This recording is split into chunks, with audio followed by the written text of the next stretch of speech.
No, because the promotion square. So if we push the pawn forward, this is the promotion square. So if we push the black pawn a6 to a5, the promotion square is reachable, is within reach for the white king. So they're going to be catching up with your pawn. That's a certainty. That is a certainty. Therefore,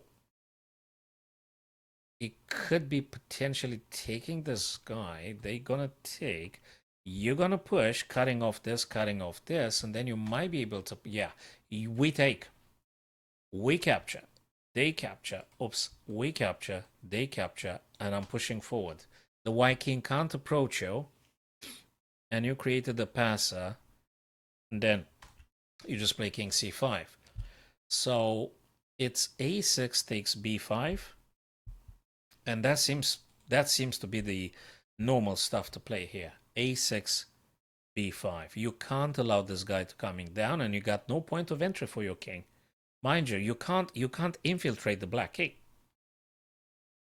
So I hope I'm correct. Yes, I am correct. Now, obviously, can't move, can't move, can't move, and I'm not gonna run away from my pawn under no circumstance. Therefore, I gotta go forward, cutting this off, cutting off, cutting off. So yeah, there you go. Okay, we were lucky with this one. We were lucky with this one.